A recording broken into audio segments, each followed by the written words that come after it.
Charlie. And then in relation to the nindot na to ang vision, no? For the whole Rosa-Rosa plan.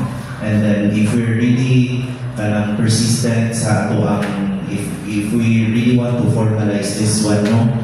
First point lang ako is ang first generation, ang ipasabot kay silang lululuis, lululusyon, no? Para natin point of reference lang.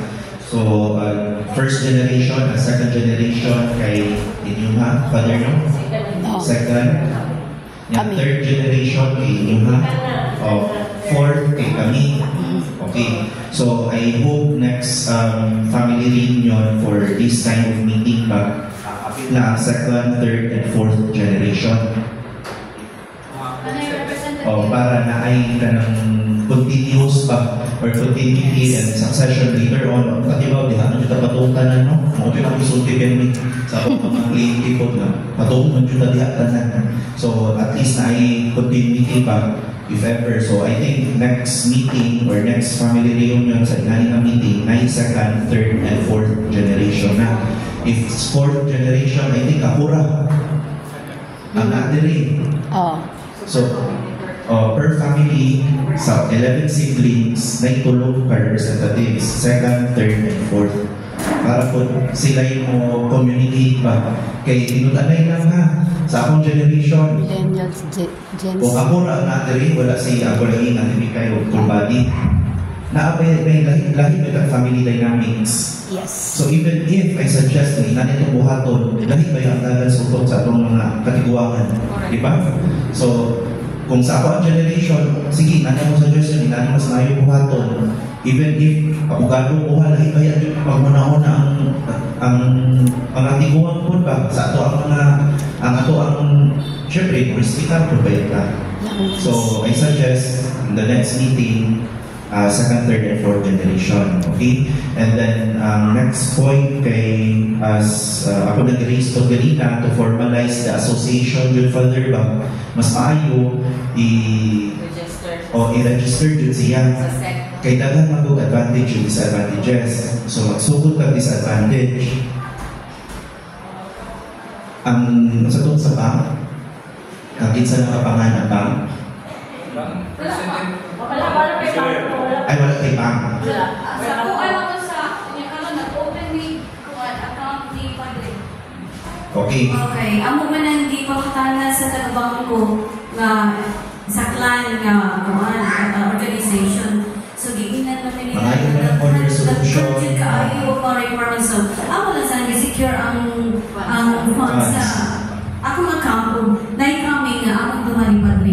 So, for the meantime na ako pa iwa kami magkasabot ni Padre na mag-open with new account. So, naapa na sa ako ang gano'n. Yes, so, personally, ako, sali kang masabi ko ninyo, wala lang yung problema na.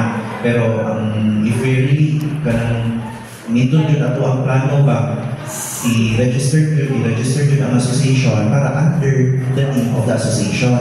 Kaya na ay succession ba, hindi mo na, simba mo lang, ang person A, iyang bank account na matay siya, di mo na patong sa ako ba, patong mo na siyang legal heirs niya. So, this is tayo. O, natakibaw mo sa iutok sa mga anak-anak, ako. So, di ta control. So, again, I highly recommend and suggest to, since we already have the bylaws and the constitution, even if they didn't siya nun 100% complete, if ma-register siya further ba, namanay ka ng auto-generated book na bylaws and SEC. Sa SEC. So we can use that as our benchmark, and then as long as we can amend man, most to be on me, yung Francis ganina, na ma-amend ba yung ang bylaws? Hello? So at least if, let's say for example, Rosa-Rosa Clan Association, o ang board officers, they will act in behalf sa association. Kaya kung inaning officers pa lang ka, what if na liability later on? Ang officers ang matubak, dili ang association. So, I think most na ang ato ang i-kuan Father and Q Francis no to formalize it, registered it, okay, para klaro naman na namatay president, treasurer na naman, o na secretary, more importante, and then the rest of us, each family na ay representative for the BOD. Okay, more na mag-open the bank account, ante, kailangan ba na for resolution, secretary certificate, and all. If under sa association, atong dalion para ma-transfer na sa pangalan sa atong clan. Ya kasi mo ni kasi mo kasi na kay ana Sa SEC. with minimal fee. One per bito. And then, But we still have to charge you. so aside that, yes, aside na Father kay nagkulat po tao membership dues pa.